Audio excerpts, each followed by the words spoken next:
Screen visible है आप लोगों को?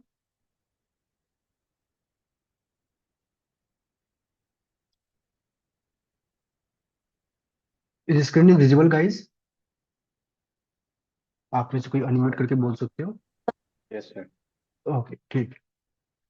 सो आज की क्लास में हम लोग सेमेस्टर 2 का तीसरा कोर पेपर मतलब इंट्रोडक्टरी मैक्रो इकोनॉमिक्स स्टार्ट करने वाले हैं।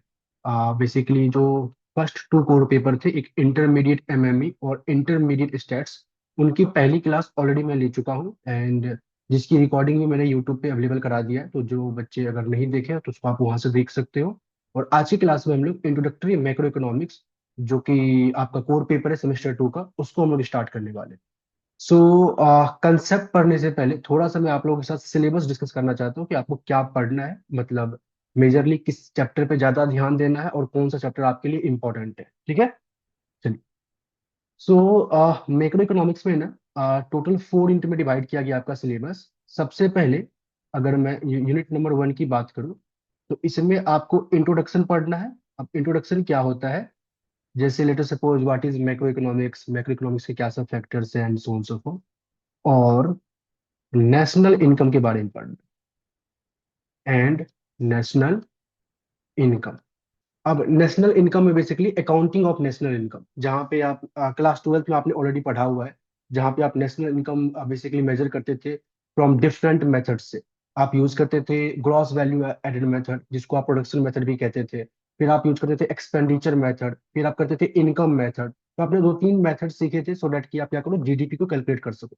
तो उन्हीं सब चीजों को आपको दोबारा से यहाँ रिकॉल करना है, लेकिन थोड़ा सा अच्छे तरीके से। क्लास 12th में आप चीजों को बस याद कर रहे थे, यहाँ पे आपको समझ समझ कर और अलग अलग प्रैक्टिकल बेस्ड चीजें सीखनी पड़ेंगी। ठीक है। सो अगर मैं रीडिंग्स के बारे में बेसिकली बताऊं कि ये करना कहाँ से पहला यूनिट, तो इसके लिए ना आप लोगों को एक तो एबल बर्नैंग की बुक को फॉलो करना है, जिसमें कि सबसे इंपॉर्टेंट है आपका, सेकंड गाइस, ओके, जिसमें सबसे इंपॉर्टेंट है आपका चैप्टर नंबर 2, जो कि पूरा का पूरा पढ़ना है। इसके बाद चैप्टर नंबर आपको 1 से सिर्फ और सिर्फ 2 सेक्शन पढ़ने हैं, दैट इज 1.1 एंड 1.2, 1.1 एंड 1.2। मैं इसको लिख दे रहा हूँ। इसके बाद आपको चैप्टर नंबर 5 का एक सेक्शन पढ़ना है, that is 5 point I think 1 है आपके सिलेबस में, 5.1। देखो ध्यान से मैं बताता हूँ आपको। ये जो चैप्टर नंबर 2 है ना, मेन सबसे इंपॉर्टेंट आपका ये है, जिसको मैं हाईलाइट करूंगा वो चैप्टर सबसे इंपॉर्टेंट है। मेनली आपका क्वेश्चन पेपर में वहीं से आएगा। आप चैप्टर नंबर 1.1 एंड 1.2 इस 2 सेक्शन में क्या सिखाया गया है, तो आपको इंट्रोडक्शन के बारे में बताया गया है, डेफिनेशन टाइप के, मैक्रो इकोनॉमिक्स क्या होता है, उसको क्यों पढ़ते हैं and so on so fourth. Similarly 5.1 में भी आपको कुछ डेफिनेशन टर्म्स सीखने होंगे। मेनली आपका ये चैप्टर नंबर 2 है, जिसमें कि नेशनल इनकम अकाउंटिंग आपको सिखाया जाएगा, और यहीं से पेपर में आपके क्वेश्चंस आएंगे। अगर मैं ऐसा बोलूं तो 99% क्वेश्चन यहाँ से होगा, और एक आध परसेंट चांस है कि इन दोनों में से कुछ अगर पूछ ले तो पूछ ले, वैसे नहीं ही पूछेगा। पिछले 10 साल में तो कभी नहीं पूछा गया है, हमेशा यहीं से आया है क्वेश्चन, क्योंकि कभी आपसे सेमेस्टर 2 में व्हाट इज मैक्रो इकोनॉमिक्स या मैक्रो इकोनॉमिक्स क्यों पढ़ते हैं, ये सब कभी नहीं पूछने वाला। बट लेकिन आप पढ़ रहे हो तो आपको पहले सिखाया जाएगा कि क्यों पढ़ रहे हैं। ठीक है। इसके बाद आप लोग करोगे सेकेंड यूनिट, यूनिट नंबर 2। ये भी आपने क्लास 12 में पढ़ा है, मनी के नाम से, जहां पढ़ते थे function of money, types of money. Same उसी चीज को आप रिकॉल करोगे, लेकिन थोड़ा सा अच्छे तरीके से। वहां बस आप एक तरीके से रट रहे होते थे चीजों को, यहाँ आपको समझना पड़ेगा, और कई डिफरेंट डिफरेंट टाइप्स आपको सीखने पड़ेंगे। फिर मनी के करस्पॉन्ड में कुछ थ्योरम्स भी सीखने पड़ेंगे, जैसे क्यूटीएम थ्योरम है, फिशर इक्वेशन है, बहुत सारी चीजें हैं। मतलब क्लास 12 से कंसेप्ट आपका आएगा, लेकिन बहुत कुछ आपको नया सीखना है। अब ये करना कहाँ से है, तो अगेन इसके लिए जो आपके पास रीडिंग्स लगी हुई है, एक तो ब्लांचेट का लगा हुआ है,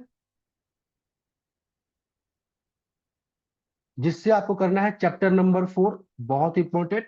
और इसके बाद कुछ और रीडिंग्स आपको फॉलो करने हैं, एक तो फ्रोएन, नॉट दैट मच इंपॉर्टेंट, जहां पे आपको बस बेसिक सिखाएगा कि मनी क्या होता है, डेफिनेशन टाइप, जहां से ओनली आपको चैप्टर नंबर 4 का सिर्फ 4.1, मतलब एक ही सेक्शन करना है 4.1, जहां आप डेफिनेशन टाइप चीजें सीखोगे।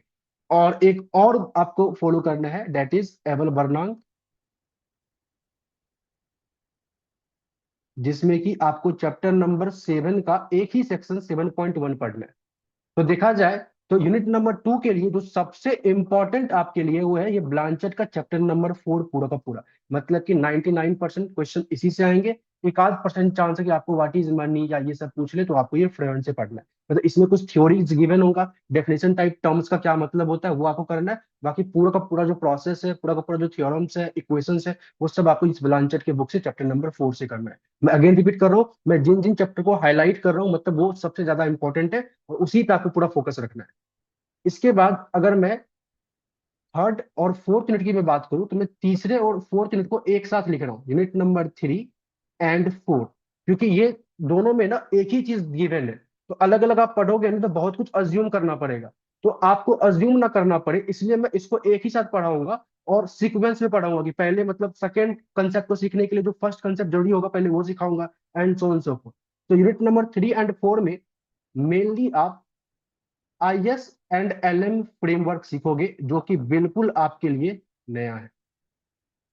यूनिट नंबर 1 और 2 की जब मैं बात करूं तो ये आपको पता था, ये टर्म्स पते थे, इसके कुछ चीजें आप लोगों ने ऑलरेडी क्लास 12 में किया हुआ है। बट यूनिट नंबर 3 एंड 4 की मैं बात करूं तो यहाँ पे जो आप पढ़ोगे वो बिल्कुल आपके लिए नया होगा। और ये सबसे इंपॉर्टेंट है क्योंकि ये यहाँ से स्टार्ट होता है और जब तक आप इकोनॉमिक्स पढ़ोगे और जहां जहां मैक्रो इकोनॉमिक्स का यूज होगा वहां वहां पे आपको ये ISLM का कंसेप्ट दिखाएगा ही दिखेगा। अब ये करना कहाँ से है? तो इसके लिए जो सबसे इंपॉर्टेंट है आपको जो बुक फॉलो करने हैं वो डॉन बुश का बुक को फॉलो करना है, जहां से आपको चैप्टर नंबर 9, 10 एंड 11 ये तीनों के तीनों चैप्टर करने हैं पूरे के पूरे। और एक और आपको बुक फॉलो करना है डेट इज फ्रेम, जहां पे आपको चैप्टर नंबर 3 एंड 4 के कुछ पार्ट्स पढ़ने हैं। अगेन अगर मैं यूनिट नंबर 3 एंड 4 के लिए इंपॉर्टेंट रीडिंग्स या चैप्टर के बारे में बताऊं, वो ये है चैप्टर नंबर 9, 10 एंड 11, क्योंकि 99% क्वेश्चन आपका यहीं से आने वाला है। मतलब जितने भी क्वेश्चंस बनेंगे जो आपके पेपर में भी आएगा जो आपको आगे भी यूज होगा वो ये चैप्टर नंबर 9, 10, 11 से जो आप पढ़ोगे वही होगा। सो रीडिंग्स के हिसाब से देखा जाए तो 3 डिफरेंट ऑथर के बुक लगे हुए हैं, एक तो फ्रेयन का, एक तो ब्लांचेट का, एक तो एवल बर्नांग का। तो आपको बुक तो नहीं परचेज करना, आपको रीडिंग्स परचेज करने अपने कॉलेज से, अगर आपको बेसिकली रीड करना है तो। और मैं हर साल बच्चों को ही सजेस्ट करता हूँ, खास करके थ्योरी पेपर में जैसे मैक्रो इकोनॉमिक्स है, सिंस सेमेस्टर 2 में भी, सेमेस्टर 3 में भी, सेमेस्टर 4 में भी आप मैक्रो इकोनॉमिक्स का रीडिंग्स को परचेज करो और उसके लाइन को समझो, उस चीज को पढ़ो जो, क्योंकि ये थ्योरी पेपर है और थ्योरी को जितना आप अच्छे तरीके से पढ़ोगे समझने की कोशिश करोगे उतना आप एग्जाम में अच्छे तरीके से एक्सप्लेन कर पाओगे। तो बाकी आपको हर एक अलग बुक तो नहीं परचेज करना, रीडिंग्स परचेज करना है। अगर कोई बच्चा नहीं परचेज करता तो क्या होगा? कुछ नहीं होगा, आप डायरेक्टली मैं जो मटेरियल प्रोवाइड करूंगा उस पे भी पूरा का पूरा निर्भर रह सकते हो, उतना ही पेपर में आएगा। पेपर में जितना आएगा वो मैं आपको बताऊंगा, बाकी कुछ बच्चों को एक्स्ट्रा सीखना है या कुछ एक्स्ट्रा पढ़ना है तो आप रीडिंग्स को परचेज कर सकते हो। लेकिन जो मैंने चैप्टर यहाँ पे हाईलाइट किए हुए हैं, जैसे पहले यूनिट के लिए चैप्टर नंबर 2 बर्नांग का, दूसरे यूनिट के लिए ब्लांचेट का chapter number 4, and third and fourth unit के लिए डॉनबूस का चैप्टर नंबर 9, 10 एंड 11, ये सबसे इंपॉर्टेंट चैप्टर है और यहीं से आपको क्वेश्चंस पूछे जाएंगे। यहां तक में किसी को डाउट एनीवन सिलेबस को लेकर? क्लियर है सभी को? चलिए आई होप आप लोगों को क्लियर होगा। अच्छा, अब अगर मैक्रो इकोनॉमिक्स आप मेरे से पढ़ते हो तो मैं किस तरीके से पढ़ाऊंगा एंड क्या सब चीजें आपको मैं दूंगा, मैं थोड़ा सा आप लोग को बताता हूँ ब्रीफ में। मैं जो मैक्रो इकोनॉमिक्स है वो मैं स्टार्ट करूंगा सबसे पहले यूनिट नंबर 3 एंड 4 से, मैं पहले ये कराऊंगा। और ऑलमोस्ट मेरे को लगता है कि 10 में से 4-5 कॉलेज ऐसे होंगे जहां पे पहले यही स्टार्ट होगा। ये इसलिए क्योंकि ये सबसे इंपॉर्टेंट है और ये सबसे बड़ा यूनिट है। तो मेरा काम क्या होगा कि सबसे पहले मैं इसको स्टार्ट करूं और आप लोगों को बहुत अच्छे तरीके से ये पढ़ाकर मतलब खत्म करा दूं, सो डैट कि आप इसको इस तरीके से सीख लो कि आगे आने वाले सेमेस्टर में जब इसका यूज होगा तो वहां पे आप डायरेक्टली यूज कर सकते हो। और इसके बाद मैं कराऊंगा यूनिट नंबर 1 और उसके बाद 2। अब लेकिन कई सारे बच्चों के माइंड में ये डाउट हो सकता है कि अगर आपके कॉलेज में, अगर मान लीजिए किसी ऐसे कॉलेज में यूनिट नंबर 1 से स्टार्ट हुआ तो क्या करेंगे? अगर यूनिट नंबर 1 से स्टार्ट हुआ तो डेफिनेटली सी बात है कि जो पहला आपका इंटरनल असेसमेंट होगा वो इसी यूनिट से होगा। तो इस केस में आप लोगों को यूनिट नंबर 1 का मैं पहले से पास्ट रिकॉर्डेड लेक्चर्स प्रोवाइड कर दूंगा, सो डैट कि अगर आपके कॉलेज में किसी भी तरीके का इंटरनल असेसमेंट या कुछ होता है तो आप पास्ट रिकॉर्डेड लेक्चर से यूनिट नंबर 1 को पूरे अच्छे तरीके से कंप्लीट कर सकते हो। ये बहुत बड़ा पार्ट नहीं है, ये जो आपने क्लास 12 में पढ़ा था उसी को बस अच्छे तरीके से समझना है और क्वेश्चंस की प्रैक्टिस करनी है, डेट्स इट। तो हम लोग स्टार्ट करेंगे यूनिट नंबर 3 एंड 4 से, फिर मैं कराऊंगा 1, फिर मैं कराऊंगा 2। अगर मैं वेटेज की बात करूं तो यूनिट नंबर 1 से जो एग्जाम में आपके पास वेटेज रहेगा वो 20 मार्क्स का रहेगा। आप ऐसे समझ सकते 20% वेटेज यहाँ से है, 20% वेटेज यहाँ से है, और रिमेनिंग जो पूरा का पूरा है 60% वेटेज वो यहाँ से है। तो आप ऐसा कह सकते हो कि 20 नंबर पहले यूनिट से आएगा, 20 नंबर दूसरे यूनिट से, और 50 नंबर का क्वेश्चन जो होगा आपका वो यहाँ से आएगा। तो आप वेटेज से भी समझ सकते हो कि कितना ये इंपॉर्टेंट यूनिट है और कितना आपको इसमें टाइम देना पड़ेगा। ठीक है। अब अगेन द सेकेंड पार्ट की हर एक टॉपिक की लाइव क्लासेस होंगी। लाइव क्लासेस के साथ आप लोग को रिकॉर्डेड लेक्चर्स भी प्रोवाइड किए जाएंगे। तो आप आपकी मर्जी, आप लाइव भी ज्वाइन कर सकते हो, रिकॉर्डिंग भी देख सकते हो, या कोई बच्चा चाहता है सिर्फ और सिर्फ रिकॉर्डिंग देखने का तो वो रिकॉर्डिंग भी देख सकता है। पहला चीज। उसके बाद क्या है कि जो भी मैं आप लोगों को कराऊंगा, जैसे मैं लेटर सपोज मैं यूनिट नंबर 3 और 4 आप लोग को पढ़ाता हूँ, इन जो भी मैं ये पढ़ाऊंगा इसके करॉस्पॉन्ड में आपको मेरे तरफ से एक हैंड रिटेन नोट दिया जाएगा। नोट्स जो कि जिसमें कि हर एक टॉपिक की एक्सप्लेनेशन लिखी रहेंगी। बट मैं हर बार सेमेस्टर 1 में भी मैंने आप लोग से बताया था, और इवन सेमेस्टर 4 में भी मैं अपने बच्चों को बताता हूँ कि आप मैक्रो इकोनॉमिक्स के लिए हमेशा खुद का नोट्स खुद से बनाओ। आप मैं जो एक्सप्लेनेशन क्लास में दूंगा उस चीज को समझो, जो मैंने नोट्स प्रोवाइड किए हैं उस नोट्स को देखो, और उन दोनों को मिलाकर आप खुद का नोट्स खुद से बनाओ। और खुद का नोट्स अगर खुद से आप बनाते हो तो लास्ट में जब आप रिवाइज करोगे तो आसान तरीके से आप रिवीजन भी कर लोगे, एज वेल एज आप एग्जाम में अच्छे तरीके से एक्सप्लेन भी कर पाओगे। तो ये आपके ऊपर है। या तो आप मेरी बात मान सकते हो, अदरवाइज मैं नोट्स प्रोवाइड करूंगा तो आप डायरेक्टली उसको फॉलो कर सकते हो।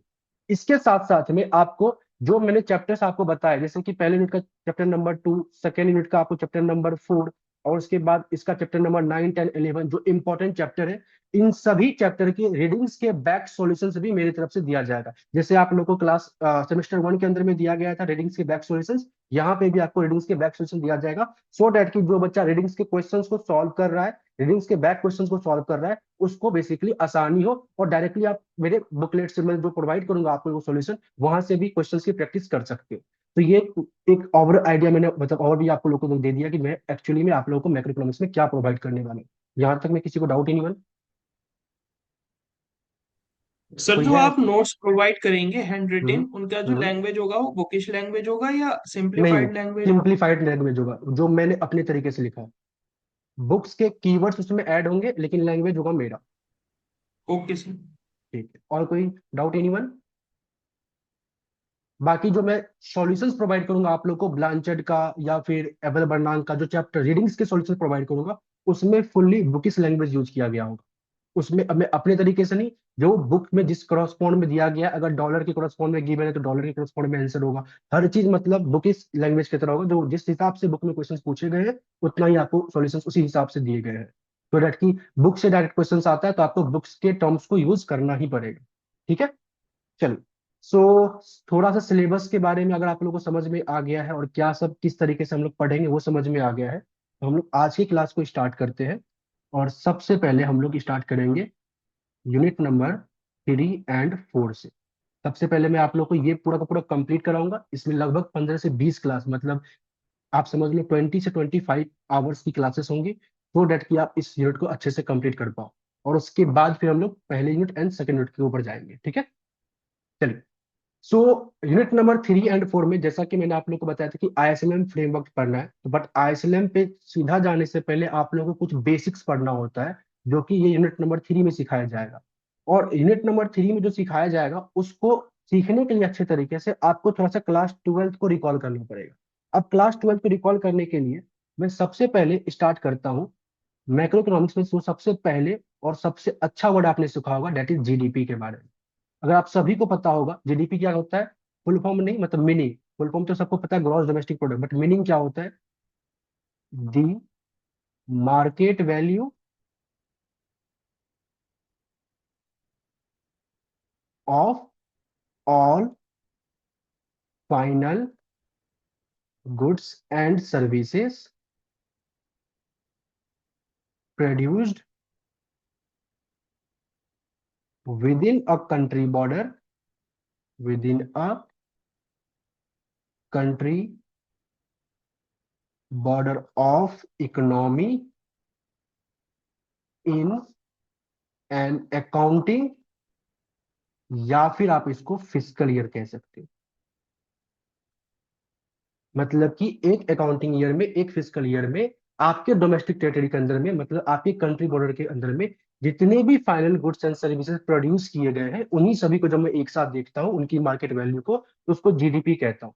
तो क्या आप में से जिन बच्चों ने क्लास ट्वेल्थ में मैक्रो इकोनॉमिक्स पढ़ा था उसको जीडीपी का मतलब याद आ गया? कोई है ऐसा जिसको डाउट हो जीडीपी क्या होता है? सभी को क्लियर है? सिंपल सी बात है। हमारे एक साल के फिजिकल ईयर में जितने भी final goods and services produce किए गए हैं उसकी जो मार्केट वैल्यू होंगी, उन सभी को जब मैं एक साथ ऐड करके देखूंगा तो वो मेरा जीडीपी कहलाएगा। क्लियर? चलिए, अब जीडीपी को कैलकुलेट करने के लिए आप लोगों ने अपने क्लास ट्वेल्थ में कई सारे मेथड सीखे होंगे, जिसमें कि आप बोलते थे, एक था प्रोडक्शन मेथड जिसको बोलते थे आप ग्रॉस वैल्यू एडेड मेथड, एक होता था आपका एक्सपेंडिचर मेथड, एक होता था आपका इनकम मेथड। ये तीनों की तीनों मेथड आप यूनिट नंबर 1 में अच्छे तरीके से सीखोगे। लेकिन इनमें से दो मेथड में आपको अभी थोड़ा रिकॉल कराता हूँ, मतलब बेसिक रिकॉल कराता हूँ जो आपने क्लास ट्वेल्थ में पढ़ा था। अब रिकॉल क्यों कराएंगे? क्योंकि इनसे मेरे को कुछ चीजें निकालनी है। अगर आपको याद हो, तो जब आप ग्रॉस वैल्यू एडेड मेथड से जीडीपी के कैलकुलेट करते थे तो आप क्या करते थे कि हमारे इकोनॉमी में जितना भी प्रोडक्शन हुआ है अलग अलग सेक्टर में, उन सभी के प्रोडक्शन को जब मैं एक साथ रखूंगा, मतलब जितना सामान बना है उसको जब मैं एक साथ रखूंगा, तो मतलब उसकी जो वैल्यू होगी वही मेरा जीडीपी होगा। तो आप बोलते थे gross value added from primary sector. Primary sector में जो भी प्रोडक्शन हुआ है, अब प्राइमरी सेक्टर में क्या होता था? जैसे agriculture, raw material and so on so forth. इसके बाद बोलते थे कि plus gross value added by secondary sector. अब सेकेंडरी सेक्टर में क्या होता था? मैन्युफैक्चरर वाला जो काम होता था।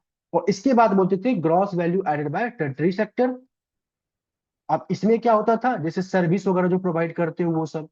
और जब आप इन सभी को ऐड करते थे तो आपके पास क्या मिलता था? इन सभी को ऐड करने के बाद आपके पास मिलता था जीडीपी। और आप ये जीडीपी किस मेथड को यूज करके सॉल्व कर रहे हो? Gross domestic gross value added method को यूज करके, कहने का मतलब प्रोडक्शन मेथड को यूज करके, जहां पे सिर्फ और सिर्फ प्रोडक्शन का काम चल रहा है, जिसको कि एज अ सप्लाई साइड भी आप बोल सकते हो। तो नॉर्मली जब हम लोग ग्रॉस वैल्यू एडेड मेथड से जीडीपी कैलकुलेट करते हैं तो इस पर्टिकुलर साइड को हम लोग बोलते हैं सप्लाई साइड, जहां पे हम अपने इकोनॉमी में कितना सप्लाई के लिए जो प्रोडक्शन करके बैठे हैं उन सबको एक साथ देख रहे होते हैं। सिमिलरली अगर मैं एक्सपेंडिचर मेथड की बात करूं तो आप क्या करते थे कि जितना सामान बना अगर उन सबको ऐड करेंगे तो जीडीपी मिलेगा। आप जितना सामान लोग मतलब कंज्यूम करेंगे, जितना एक्सपेंडिचर होगा लोगों के द्वारा, उन सबको एक साथ जोड़ेंगे तब भी तो जीडीपी कहलाएगा ना। यानी कि मतलब अगर मैं अपना इनकम जोड़ना चाहूँ तो मैं ऐसे बोल सकता हूँ कि मैंने जितने बच्चों को एक्सेस दिया उन सबकी का अमाउंट जोड़ूंगा तो इनकम आ सकता है। तो मैंने जो सर्विस प्रोवाइड किया तो वैसे जोड़ो। या फिर आप लोग भी जोड़ सकते हो कि आप लोग सब मिलकर जितना मेरे को पैसे दिए हो उन सबको भी जोड़ोगे तो मेरे पास मेरी इनकम आ सकती है। तो इस वही बात है, जितना सामान मैंने बनाया था उसकी वैल्यू, या फिर जितना सामान आपने मेरे से खेला मतलब खरीदा उसकी वैल्यू, उन सबको ऐड करो तो मतलब दोनों की वैल्यू एक ही होंगी, जिसको जीडीपी कहते हैं। अब कहता है एक्सपेंडिचर मेथड में क्या सब होता था, मतलब कि हमारे इकोनॉमी में कौन कौन से लोग थे डिफरेंट डिफरेंट सेक्टर के जो एक्सपेंडिचर करते थे। तो एक तो था प्राइवेट फाइनल कंजम्पशन एक्सपेंडिचर, कहने का मतलब वो प्राइवेट जैसे नॉर्मल लोग, कॉमन लोग, जो हम लोग अपने कंजम्पशन के लिए कुछ एक्सपेंडिचर करते हैं, तो उसको हम लोग बोलते थे प्राइवेट फाइनल कंजम्पशन एक्सपेंडिचर। वो कौन करता था? तो वो करता था house hold sector. House hold sector. तो कॉमन लोग अपने कंजम्पशन के लिए जो एक्सपेंडिचर कर रहा है वो तो आ गया हाउस होल्ड सेक्टर में। अब हम लोग कुछ एक्सपेंडिचर इन्वेस्टमेंट के पर्पज से भी करते हैं, बिजनेस के पर्पज से भी करते हैं। उसको हम लोग बोलते थे क्या? Gross domestic capital formation. जो कौन करेगा? Business sector. तो आप कहते थे एक आएगा हमारे पास बिजनेस सेक्टर। अब जो कॉमन लोग थे खुद के कंजम्पशन के लिए जो किया वो तो हो चुका एक्सपेंडिचर। हम लोगों ने बिजनेस के पॉइंट ऑफ व्यू से, इन्वेस्टमेंट के पॉइंट ऑफ व्यू से जो एक्सपेंडिचर किया वो आ गया बिजनेस सेक्टर में। अब गवर्नमेंट भी कुछ ना कुछ कंजम्पशन करती थी, जैसे रोड्स वगैरह बनाएगी या जो भी वो इंफ्रास्ट्रक्चर में डेवलपमेंट करेगी तो उनके लिए भी कुछ ना कुछ एक्सपेंडिचर करेगी। तो उनके एक्सपेंडिचर को ऐड कर लेते हैं और वो कौन करेगा? तो गवर्नमेंट सेक्टर। और प्लस में अब जब पूरे हमारे कंट्री के अंदर में जो लोग थे सबने कंजम्पशन कर लिया, बट कुछ हम लोग बाहर भी सामान भेजते हैं जिसको नेट एक्सपोर्ट कहेंगे। कुछ एक्सपोर्ट कुछ इंपोर्ट, और उन दोनों का डिफरेंस को हम लोग बोलते हैं नेट एक्सपोर्ट। और ये कौन सा करेगा? ये फॉरेन सेक्टर से होगा। तो एक मैंने ऐड कर दिया फॉरेन सेक्टर। अब मैं इन सब को जब ऐड करूंगा तो मुझे ये समझ में आ जाएगा कि कितने का एक्सपेंडिचर हुआ है हमारे इकोनॉमी में। और इन सबको भी जब मैं ऐड करूंगा तो मेरे पास एक ही चीज आएगी, दैट इज जीडीपी। तो जब हम जीडीपी कैलकुलेट करते थे तो हम प्रोडक्शन साइड से भी कर सकते हैं, एक्सपेंडिचर साइड से भी कर सकते हैं। इस एक्सपेंडिचर साइड को हम लोग बोलते हैं demand side, that is demand side. तो ये मैंने ना अभी आपको फिलहाल बस क्लास 12 का थोड़ा सा रिकॉल कराया है कि कैसे आप दो डिफरेंट मेथड से, ग्रॉस वैल्यू एडेड मेथड से और एक्सपेंडिचर मेथड से जीडीपी को कैलकुलेट करते थे। और कैलकुलेट करना मैंने नहीं सिखाया, बस कैलकुलेट करते टाइम आप जो कंपोनेंट, जो फैक्टर को कंसीडर करते थे वो फैक्टर मैंने बताया है। इतनी बात समझ में आ रहा है? कोई है ऐसा जिसको डाउट है इसमें? एनीवन? सभी को क्लियर है हर एक फैक्टर के बारे में, कैसे कंपोनेंट को ऐड करके ये मेरे पास आया होगा? ठीक है, चलिए। अब ये समझ में आ गया। तो ये जो सप्लाई साइड है ना, इसको हम लोग बोलते हैं अब, दैट इज ये बेसिकली क्लासिकल थ्योरी है। क्या है? Classical theory. जब भी हम लोग क्लासिकल थ्योरी पढ़ेंगे तो हमेशा सप्लाई साइड को कंसीडर करेंगे। ठीक है। और जब भी हम लोग डिमांड साइड पढ़ेंगे तो हम लोग यहाँ पे किनीशियन थ्योरी को कंसीडर करेंगे। किनीशियन थ्योरी, और यू कैन से किनीशियन अप्रोच। अब यूज बिजनेस सेक्टर को हम लोग बोलते थे ग्रॉस डोमेस्टिक कैपिटल फॉर्मेशन, जहां पे हम लोग इन्वेस्टमेंट वगैरह जो करते थे उन सबको लेकर चल रहे होते थे। क्लियर? चलिए।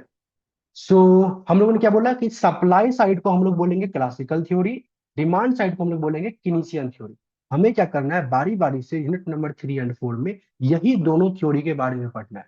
अब इन दोनों थ्योरी के बारे में पढ़ना है, लेकिन ये बताने का क्या मतलब था? ये बताने का बस ये मतलब था कि जब भी मैं किनीशियन की बात करूंगा, चाहे सेमेस्टर 2 में या सेमेस्टर 2 के बाद सेमेस्टर 3 एंड सेमेस्टर 4 में, तो आप लोग को समझ जाना है अगर किनीशियन है तो हम लोग डिमांड साइड की बात करेंगे, एक्सपेंडिचर के पॉइंट ऑफ व्यू से बात करेंगे। और जब भी मैं क्लासिकल थ्योरी की बात करूंगा तो आप लोग को समझ जाना है कि हम लोग सप्लाई साइड की बात करेंगे, प्रोडक्शन के पॉइंट ऑफ व्यू से बात करेंगे। अब इन्हीं दोनों को हमें बारी बारी से पढ़ना है, मतलब पहले किनीशियन को पढ़ना है और उससे आइसलम निकालना है, फिर क्लासिकल को पढ़ना है और फिर उन दोनों का जो भी बीच में रिलेशन होगा, डिफरेंस होगा, उन सभी चीजों को एक साथ देखना है। तो आज की क्लास में अब जो है मैं यूनिट नंबर 3 एंड 4 का सबसे पहला हेडिंग डाल रहा हूं, दैट इज किनीशियन अप्रोच। किनीशियन अप्रोच, और यू कैन से केनीसियन थ्योरी। अब किनीशियन क्या कहता है, या फिर नॉर्मली हम लोग क्या करते हैं, अपने इकोनॉमिक को डिफरेंट डिफरेंट मॉडल में क्या करते हैं, डिवाइड कर लेते हैं। मतलब ये डिफरेंट डिफरेंट मॉडल कोई रूल ऑफ थंब नहीं है। ये बेसिकली हम जब सीख रहे होते हैं ना इकोनॉमी को पढ़ना, तो अपने पॉइंट ऑफ व्यू से समराइज कर रहे हैं सिंप्लिसिटी के लिए। क्या समराइज कर रहे हैं? देखो, मैंने बोला कि एक बार आप अपने इकोनॉमी को 2 सेक्टर इकोनॉमी मॉडल में कन्वर्ट कर लो। 2 सेक्टर इकोनॉमी मॉडल, जो कि आपने ऑलरेडी क्लास 12 में पढ़ा है। अगर आपको याद है तो अच्छी बात है, याद नहीं है तो अभी आपको रिकॉल कराया जाएगा, मतलब अभी आपको याद आ जाएगा बेसिकली। अब इसके बाद हम लोग 3 sector economy model, 3 sector economy model, जो मेनली हमारे सेमेस्टर 2 का सिलेबस का पार्ट है, मेनली हमें ये पढ़ना है। और एक हमारे पास होता है that is 4 sector economy model. 4 sector economy model, जो कि आप दोबारा से घूम के सेमेस्टर 4 की मैक्रो में पढ़ोगे। ध्यान से देखिएगा होता क्या है।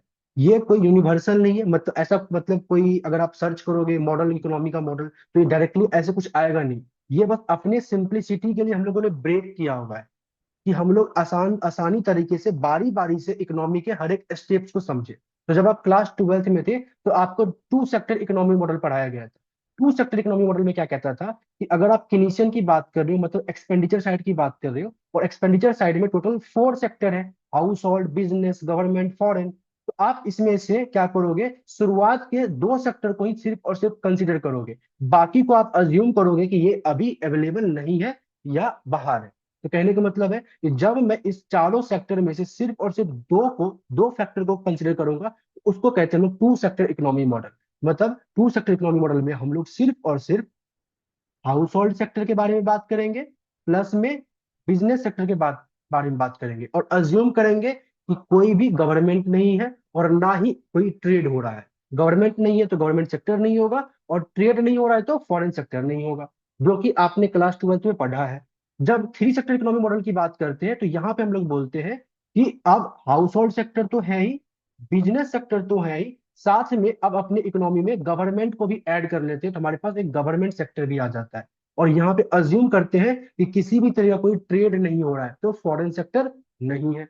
और जब मैं फोर्थ सेक्टर में आऊंगा तो ऑन दैट टाइम सारे को कंसिडर करूंगा, हाउस होल्ड को भी करूंगा, बिजनेस को भी करूंगा, गवर्नमेंट को भी करूंगा, as well as foreign sector को भी करूंगा। अब ध्यान से देखिएगा, ये आपका मेन जो सिलेबस है वो सेमेस्टर 2 के लिए ये है, थ्री सेक्टर इकोनॉमी मॉडल, जिसको कि आप क्लोज्ड इकोनॉमी भी बोलते हो। इसका एक और नाम है, डेट इज क्लोज्ड इकोनॉमी।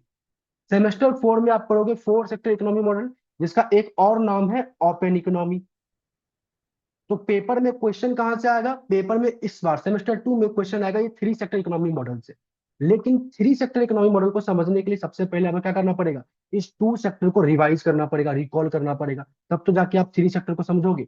तो हम लोग सबसे पहले जो आपने क्लास 12 में टू सेक्टर सीखा था उसी को आज की क्लास में रिकॉल करेंगे। और जैसे टू सेक्टर अच्छे से समझ लेंगे तब जाके अपने थ्री सेक्टर इकोनॉमी मॉडल पे आएंगे। और बाकी ये 2 और 3 को अच्छे से याद रखेंगे, सो डेट की सेमेस्टर 4 में हम लोग आके फिर फोर्थ सेक्टर इकोनॉमी मॉडल को सीख सके। तो पढ़ना आपको सब है, जिसमें कि आपने एक ऑलरेडी पढ़ लिया है जिसको रिकॉल करेंगे, दूसरा सेमेस्टर 2 में पढ़ोगे, और तीसरे वाला आप लोग सेमेस्टर 4 में पढ़ोगे।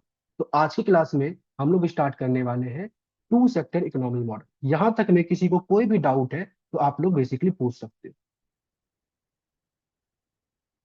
To sector economy model, anyone कोई डाउट है? चलिए, फिलहाल किसी को कोई डाउट नहीं है, बढ़िया।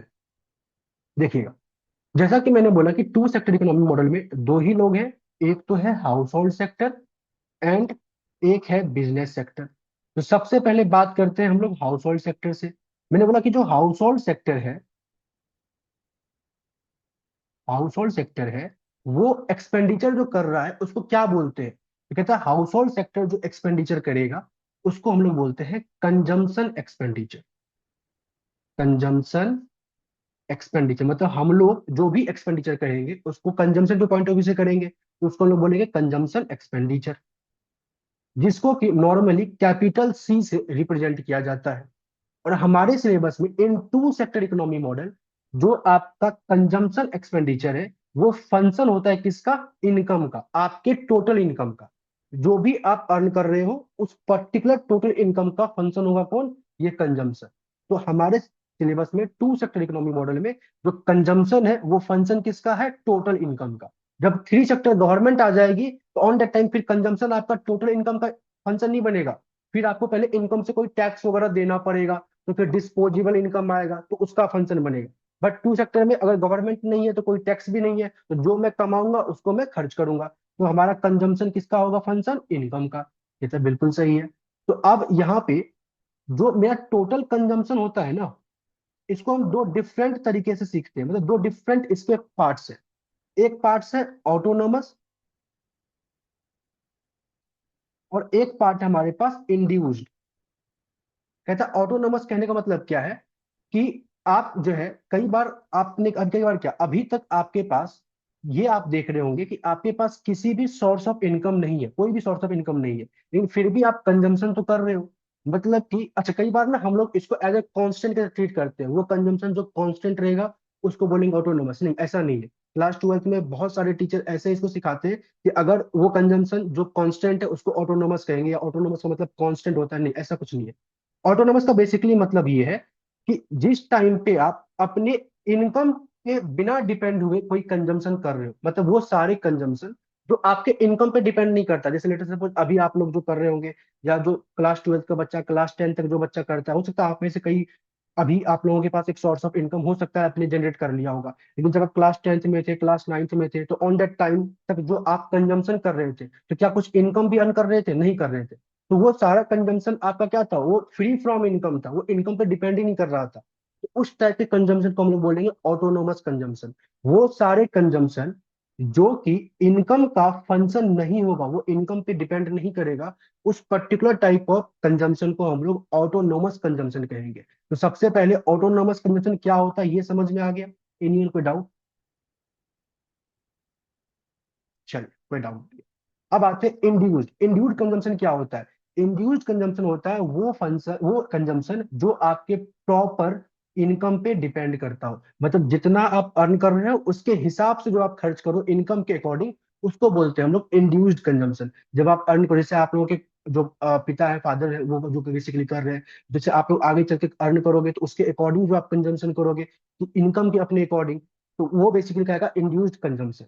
नॉर्मली हम लोग क्या करते हैं, ऑटोनोमस कंजम्पशन को सी बार से रिप्रेजेंट करते हैं, इंड्यूस्ड कंजम्पशन को सी प्राइम कैपिटल वाई से रिप्रेजेंट करते हैं। जहां पे ये जो सी प्राइम है, ये सी प्राइम कहलाएगा। ये बेसिकली आपका क्या है, तो this is nothing but MPC. ये आपने पढ़ा हुआ अपने क्लास 12th में, एमपीसी। याद आ रहा है क्या होता है एमपीसी? कि आपका कंजम्पशन चेंज करेगा due to change in income, मतलब कि ये एक तरीके से प्रोपोर्शन है जो ये बताता है कि आपके इनकम के चेंज होने की वजह से आप अपने कंजम्पशन में कितना चेंज लेकर आओगे। That is MPC, change in consumption due to change in income. तो हम लोग ऑटोनोमस कंजम्पशन को सी बार से रिप्रेजेंट करते हैं, इंड्यूस्ड को सी प्राइम वाई से रिप्रेजेंट करते हैं। और जब मैं इन दोनों को एक साथ देखूंगा तो मेरे पास फुल कंजम्पशन का इक्वेशन आ जाएगा। मतलब आप अपने लाइफ में आपके पास जो भी आप कंजम्पशन करोगे, एक तो आपका होगा ऑटोनोमस कंजम्पशन और एक आपका होगा इंड्यूस्ड कंजम्पशन। और इंड्यूस्ड कंजम्पशन जो है वो आपके इनकम पे डिपेंड करता है, जिसमें कि जो सी प्राइम प्रोपोर्शन है, वेटेज है, इसको हम लोग बोलते हैं एमपीसी। यहां तक में किसी को डाउट एनीवन? सर एक बार ये रिपीट कर दीजिए, आपने जो इंड्यूस कंजम्पशन के बारे में बताया था। ठीक है, इंड्यूस्ड कंजम्पशन हम उस टाइप के कंजम्पशन को बोलते हैं जो आपके फंड्स, आपके इनकम पे डिपेंड करता है। मतलब आप अपने इनकम के अकॉर्डिंग जो कंजम्पशन कर रहे हो। लेट सपोज अगर मेरी इनकम मान लेते हैं साल का 1 करोड़ है, तो मैं 1 करोड़ के अकॉर्डिंग कंजम्पशन करूंगा। अगर आपकी इनकम साल का 50 लाख है, तो आप 50 लाख के अकॉर्डिंग आप क्या करोगे, कंजम्पशन करोगे। तो वो सारा कंजम्पशन जो आपके इनकम पे डिपेंड करता है, आप अपने इनकम के अकॉर्डिंग डिसाइड कर रहे हो, उसको हम लोग बोलते हैं इंड्यूस्ड कंजम्पशन। क्लियर? और ऑटोनोमस मतलब वो सारे कंजम्पशन जो आपके इनकम पे डिपेंड नहीं करता, जो आपके इनकम से फ्री है। जैसे लेटे सपोज हम ऐसा कहते हैं कि कई बार आप ये देखते हो कि आप कमा रहे हो, मान लेते 1 लाख रुपए per month and so on so fourth. मान लेते आप, एक आप हो और एक दूसरा कोई बंदा बी है। लेटे सपोज आप कमा रहे हो 1 लाख पर मंथ, और एक ये लेटे सपोज कमा रहा है 5 लाख पर मंथ। लेकिन जब आपके घर में कोई भी फंक्शन हुआ, कोई पार्टी फंक्शन हुआ, लेटर सपोज किसी की शादी हुई, तो आपने ना अपने इस शादी में लेटर सपोज आपने 50 लाख खर्च कर दिए। और ये जो बंदा जो 5 लाख कमा रहा था, इसने अपने, मतलब इसके घर में कोई भी फंक्शन पार्टी या कोई भी शादी वादी हुआ, तो इसने मात्र 10 लाख खर्च करके जितने में काम बनना था वो काम करके निकल गया। तो क्या मैं कह सकता हूँ कि इस टाइम पे जो आपने शादी में खर्च किया है, वो आपके इनकम पे डिपेंड नहीं कर रहा था? अगर इनकम पे डिपेंड कर रहा होता तो जो जितना ज्यादा कमा रहा था वो जितना ज्यादा खर्च करता। मतलब वहां पे आपने कुछ अलग से सोचा, कुछ सेविंग को आपने यूज किया, कुछ और वेल्थ को आपने यूज किया होगा। वो आपके इनकम पे तो डिपेंड, आपने ये तो नहीं सोचा ना कि मैं 1 लाख कमा रहा हूं तो मैं 5 लाख वाले से कम ही खर्च करूंगा। तो कुछ ऐसे एक्सपेंडिचर जो इनकम पे डिपेंड नहीं कर रहा है, सिंपल सी बात है, उस पर्टिकुलर एक्सपेंडिचर को, कंजम्पशन को हम लोग ऑटोनोमस कहेंगे। क्लियर है बात? ये समझ में आ गया? बोलो समीर, यहाँ तक क्लियर है? बोलो। ये सर आ गया समझ। राइट। तो हमारे पास ये कंजम्पशन इक्वेशन आ गया। अच्छा, इस कंजम्पशन इक्वेशन के स्लोप के बारे में मैं जानूं कि अगर स्लोप ऑफ कंजम्पशन इक्वेशन, तो slope of this consumption function, क्या आप सभी एग्री करोगे, ये सी प्राइम आएगा। स्लोप मतलब ये डिपेंडेंट वेरिएबल, ये independent variable, DC by D Y, इसी को स्लोप कहते हैं। और जब इसको डिफरेंशिएट करेंगे विद रिस्पेक्ट टू वाई, तो क्या आएगा, ओनली सी प्राइम आएगा ना। इसका आ जाएगा 0, ये क्योंकि ये कांस्टेंट ऑटोनोमस है, जो कि इनकम पे डिपेंड नहीं करता। और यहां से आप यहाँ आएगा सी प्राइम। तो क्या मैं कह सकता हूँ स्लोप ऑफ कंजम्पशन फंक्शन क्या होगा, सी प्राइम होगा। आप इसको ऐसे निकाल सकते हो, या फिर y is equal to M X plus C. एक लीनियर इक्वेशन है जिसमें m स्लोप होता है, तो y equal to M X plus C से कंपेयर कर लो। तो यहाँ पे ये है एम एक्स की तरह काम कर रहा है, जिसमें m आपका ये प्राइम सी प्राइम है। तो क्या मैं कह सकता हूँ कि कंजम्पशन फंक्शन का जो स्लोप होता है वो सी प्राइम होता है, जिसको कि आप अपने लैंग्वेज में एमपीसी भी कह सकते हो, marginal propensity to consume. Clear है? कंजम्पशन फंक्शन का स्लोप, किसी को डाउट एनीवन?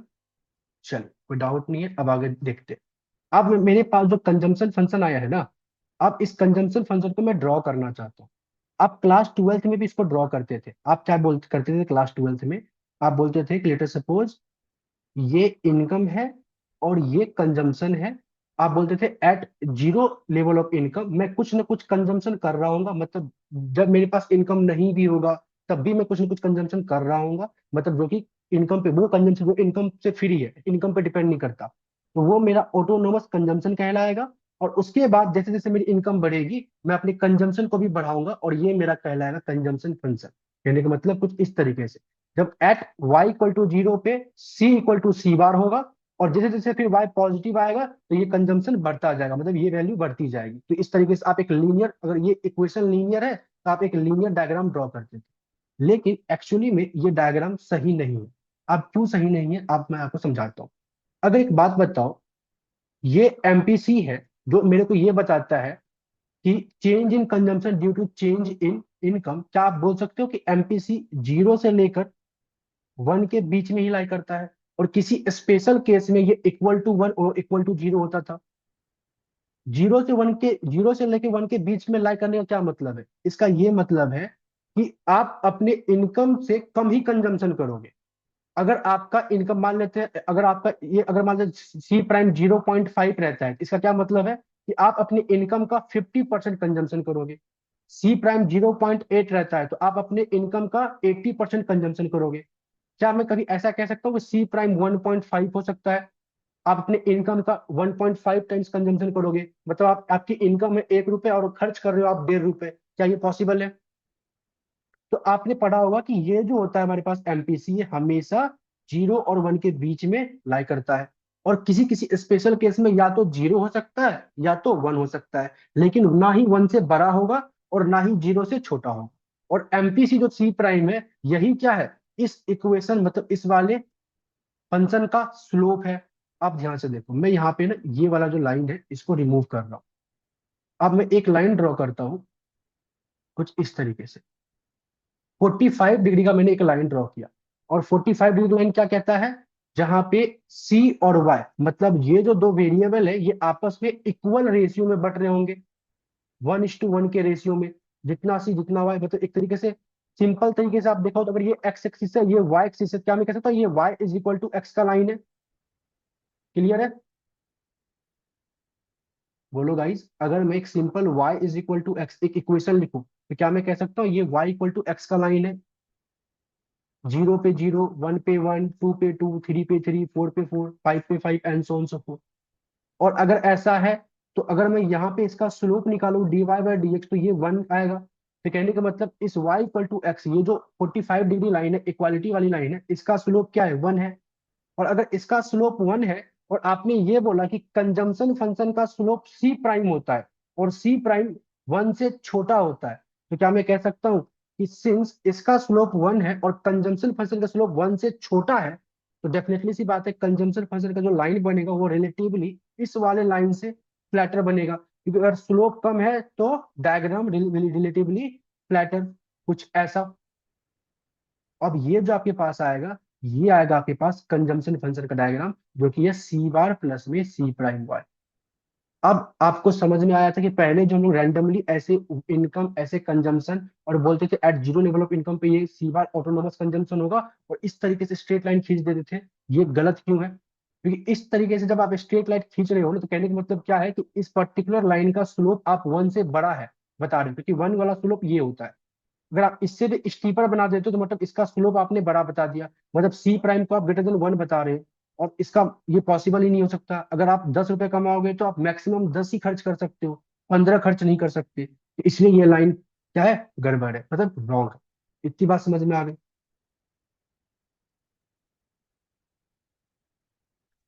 यस अंबिका, क्या आपको दोबारा से समझाना है? क्या इस पर्टिकुलर पॉइंट पे समझ नहीं आया?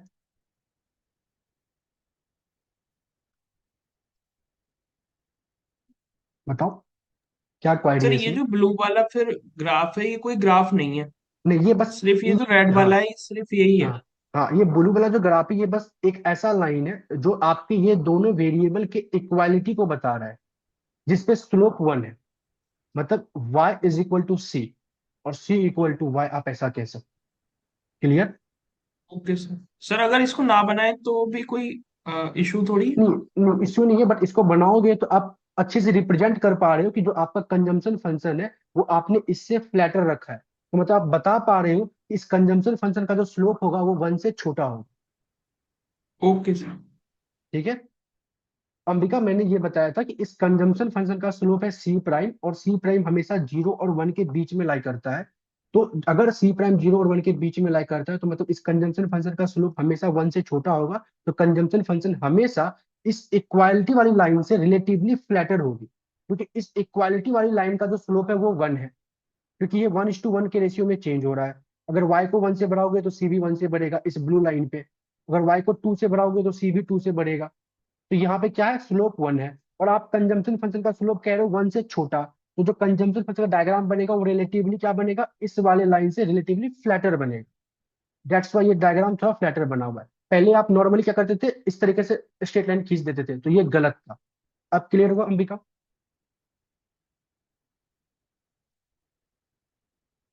ये स्लोप का कंसेप्ट क्लियर हुआ? बोलो अंबिका, आप अनम्यूट होके बोल सकते हो।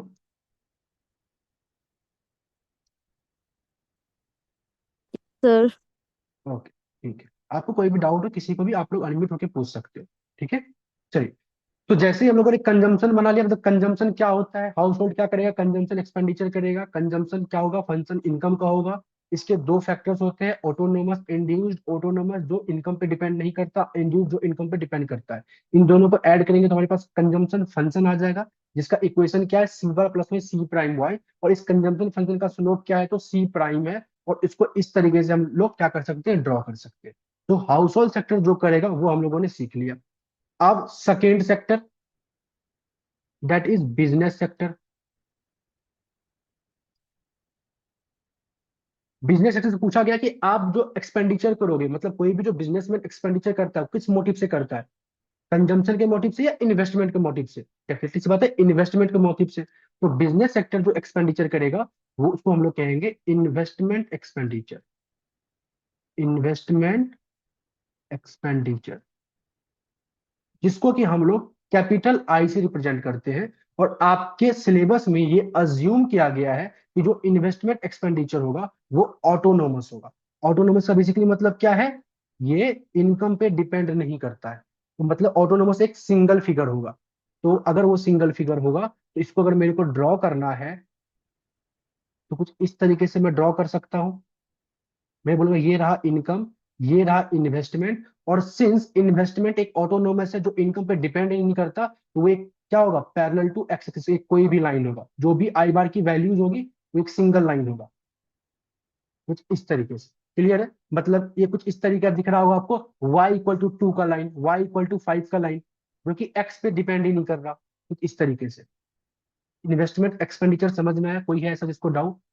इन्वेस्टमेंट एक्सपेंडिचर को आई से रिप्रेजेंट करते हैं, और आपके सिलेबस में इनिशियल क्या कहता है कि जो ये आई है ना, ये ऑटोनोमस है, जो कि इनकम का फंक्शन नहीं है, वो इनकम पे डिपेंड नहीं करता। अगर ऑटोनोमस है तो एक सिंगल फिगर होगा जिसको कि आप इस तरीके से रिप्रेजेंट कर रहे हो। क्लियर? इसके डायग्राम में इन्वेस्टमेंट एक्सपेंडिचर में कोई डाउट एनीवन? चलिए, आई होप कोई डाउट अभी फिलहाल आप लोगों को नहीं है।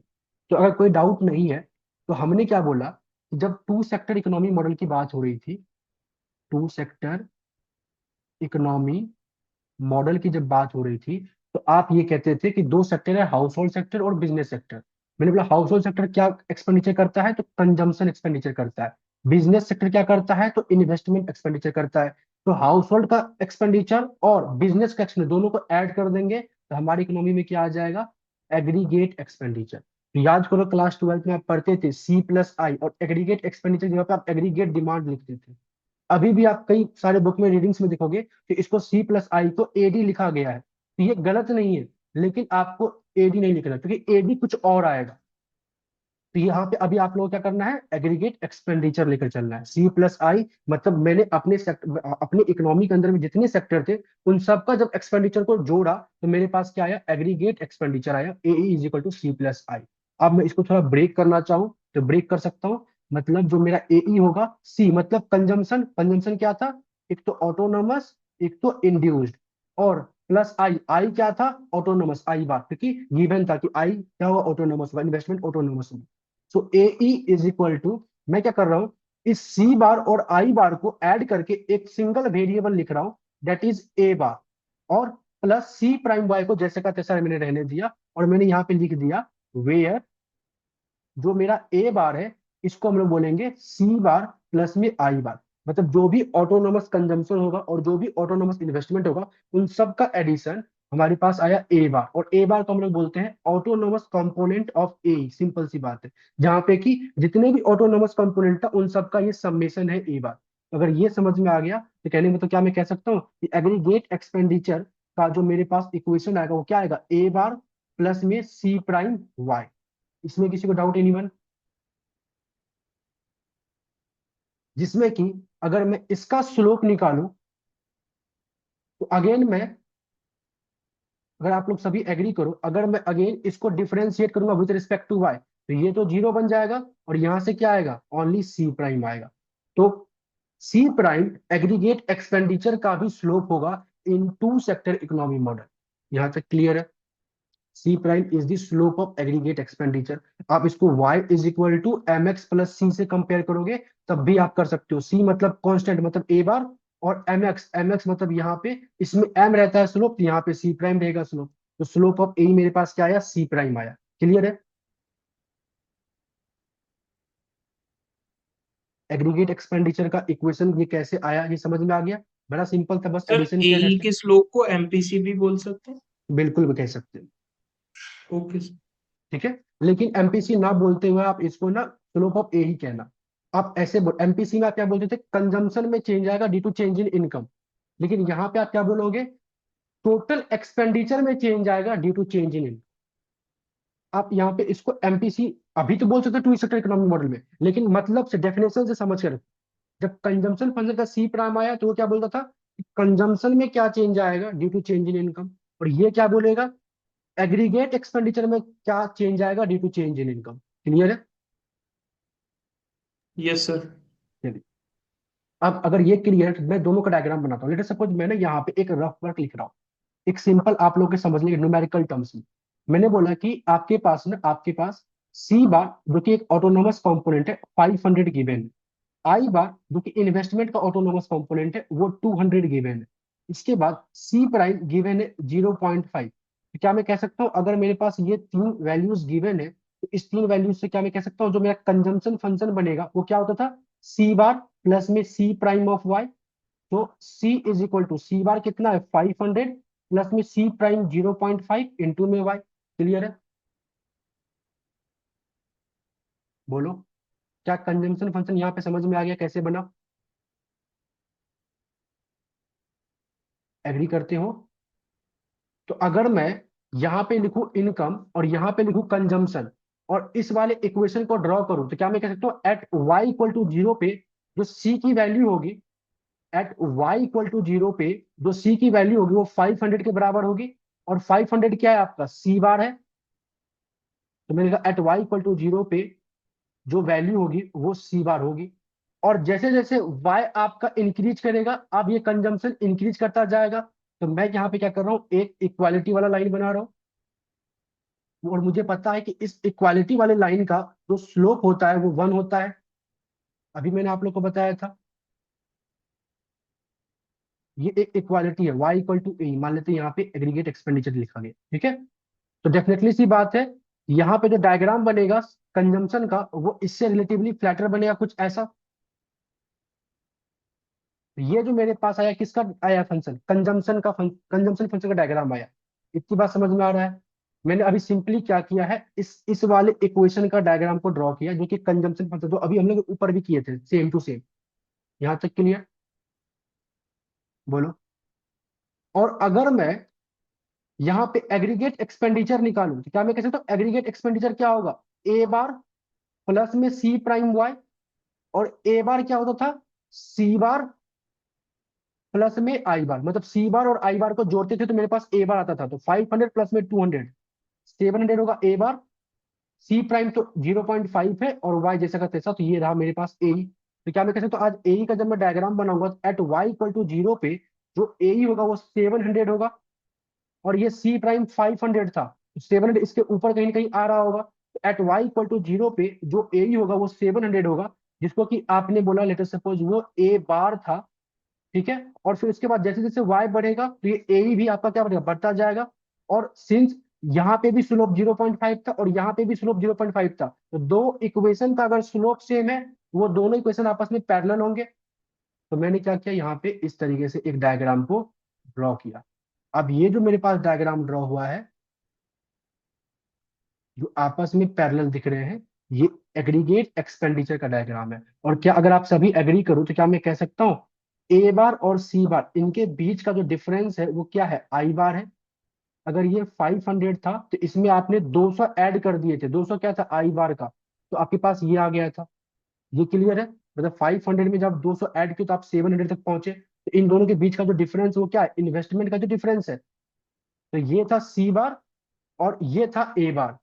चेंजेस क्या हो गए, बस इंटरसेप्ट बढ़ गया। इंटरसेप्ट क्यों बढ़ा, क्योंकि एई में एग्रीगेट एक्सपेंडिचर में एक आपका इन्वेस्टमेंट भी ऐड हो चुका है। और दोनों लाइन आपस में पैरेलल क्यों है, पैरेलल इसलिए है क्योंकि कंजम्पशन का भी स्लोप सी प्राइम था और एग्रीगेट एक्सपेंडिचर का भी स्लोप सी प्राइम ही है। और सी प्राइम मतलब दोनों अगर लाइन का स्लोप सेम है तो दोनों लाइन आपस में पैरेलल होंगे। ये बात समझ में आ रही है? बोलो गाइस, एग्रीगेट एक्सपेंडिचर का डायग्राम समझ में आया आप लोगों को? कोई है ऐसा जिसको डाउट है?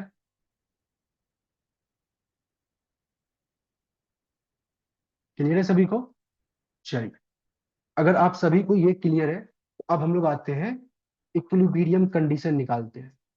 इक्विलिब्रियम कंडीशन, इक्विलिब्रियम कंडीशन मतलब इक्विलिब्रियम लेवल ऑफ आउटपुट निकालना चाहते हैं, इक्विलिब्रियम लेवल ऑफ इनकम निकालना चाहते हैं। कंडीशन क्या होता है, एग्रीगेट आउटपुट और you can say aggregate income जो होगा आपका जीडीपी जो होगा, वो मस्ट बी इक्वल होना चाहिए किसके, एग्रीगेट एक्सपेंडिचर के, जो कि आपने ए निकाला था।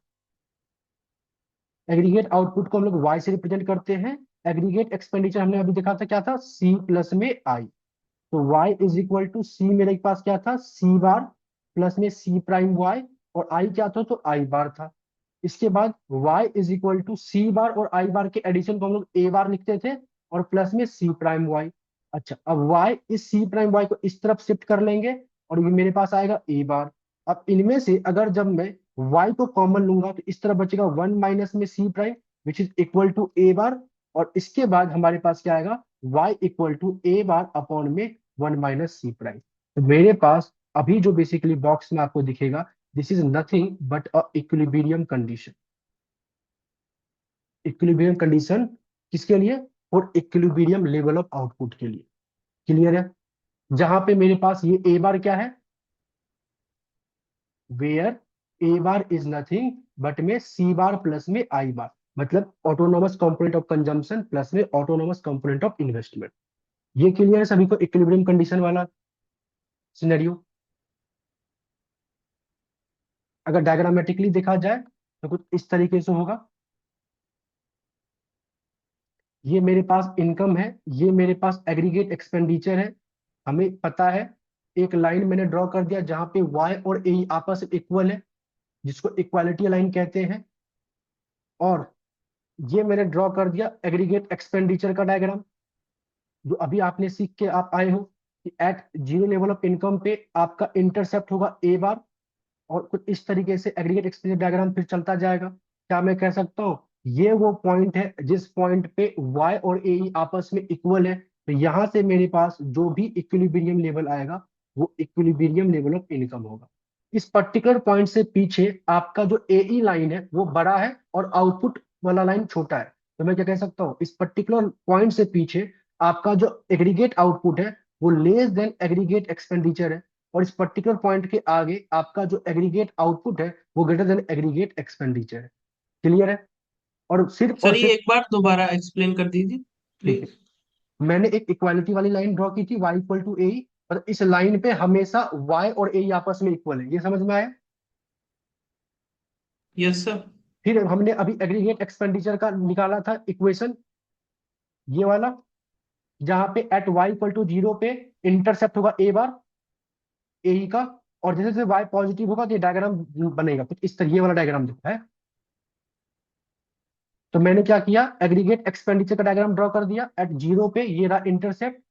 और ये चलता जाएगा क्योंकि ए मेरा क्या होता है, ए का जो इक्वेशन होता है वो होता है A is equal to A bar plus में सी प्राइम वाई। तो at Y equal to zero पे अगर ये जीरो हो जाएगा तो ए बार के बराबर होगा, और जैसे जैसे वाई पॉजिटिव होगा तो फिर ए ही बढ़ता जाएगा। क्लियर है? तो ये मैंने बनाया इक्वालिटी वाली लाइन, और ये बनाया मैंने एग्रीगेट एक्सपेंडिचर वाला लाइन।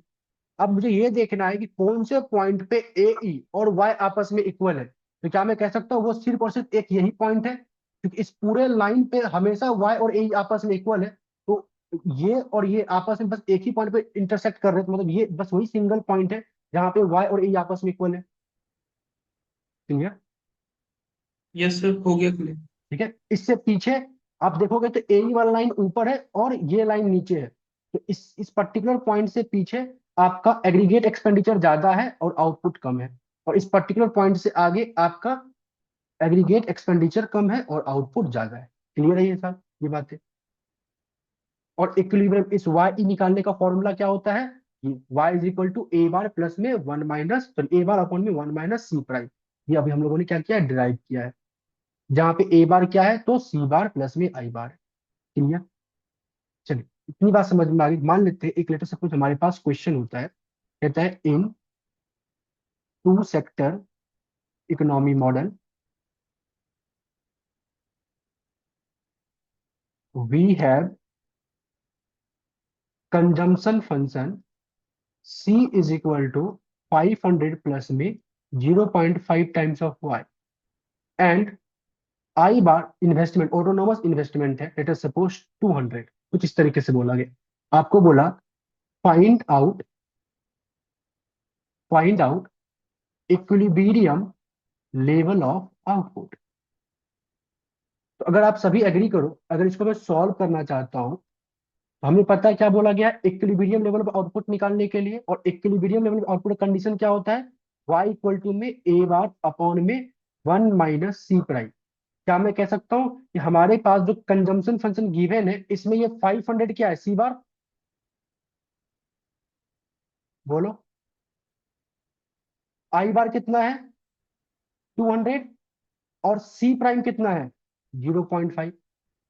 आप इसको कंपेयर करो कंजम्पशन फंक्शन के स्टैंडर्ड फॉर्म से। क्या था वो? C is equal to C bar plus में C prime times of Y. तो सी बार 500 है और सी प्राइम 0.5 है। अगर मेरे पास ये सभी आ चुके हैं तो क्या मैं ये निकाल सकता हूँ? यस, निकाल सकता हूँ। मुझे पता है ए बार क्या होता है, सी बार प्लस में आई बार अपॉन में वन माइनस सी प्राइम 0.5 है। तो it means y is equal to 700 upon में 0.5। इसको सॉल्व करोगे तो आपके पास 1400 आ जाएगा। ये आपका फाइनल आंसर। क्लियर?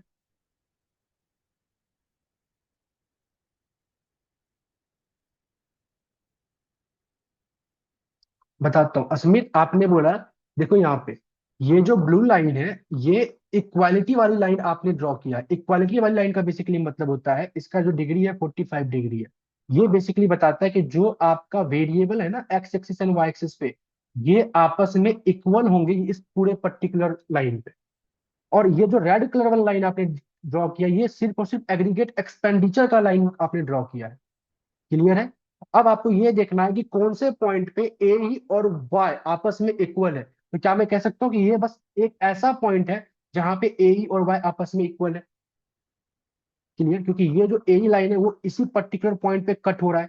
इसके आगे पीछे या तो ए ज्यादा है वाई कम है, या तो वाई ज्यादा है ए कम है। क्लियर है स्मिथ? सर एक्चुअली ये क्लियर है, बट मेरा हम्म, क्वेश्चन ये है कि वो हम्म, y इज इक्वल टू ए क्यों है? ये वाला line. Yes, that purple line. Because हाँ, रेड लाइन तो ऑलरेडी ए के टर्म में है, वो जो रेड लेस लाइन देन ए वन है है, इक्वालिटी लाइन से। वाई ये जो लाइन है ना इसको हम लोग बोलते हैं इक्वालिटी लाइन। एक बात बताओ, आपके पास अगर y is equal to X, ये एक इक्वेशन है, एग्री करते हो? इस इक्वेशन पे अगर मैं x is equal to one put करूं तो y की वैल्यू क्या आएगी? One. x equal to two put करूंगा तो y की वैल्यू क्या आएगी? Two. x equal to three put करूंगा तो y की वैल्यू क्या आएगी? थ्री। क्या मैं कह सकता हूँ इस पर्टिकुलर इक्वेशन पे x और y हर एक पॉइंट पे सेम रहेंगे? और अब अगर मैं इस yes. y is equal to X के लाइन को ड्रॉ करना चाहूँ 2D में, ये मेरा x एक्सिस है, ये मेरा y एक्सिस है, तो क्या मैं कह सकता हूँ ये जो लाइन बनेगा 45 डिग्री का, यही है y इक्वल टू एक्स का लाइन। यस और सर। ये लाइन क्या शो कर रहा है, ये दोनों वेरिएबल इस पर्टिकुलर लाइन पे हमेशा क्या है, आपस में इक्वल है। और ओके। आपको इन्हीं दो वेरिएबल को क्या करना है, इक्वल लेकर आना है। तो आपके पास ए ई वाला लाइन था, तो आप इस ए ई वाले लाइन को चेक करो कि ये ए ई वाला लाइन जो है इन दोनों वैल्यू के इक्वालिटी वाले लाइन को कहाँ पे कट कर रहा है। तो बस वो सिर्फ सिर्फ इसी पॉइंट पे कट कर रहा है। और इस पॉइंट पे हम बोल सकते हैं कि ए ई और वाई आपस में इक्वल होंगे। क्लियर।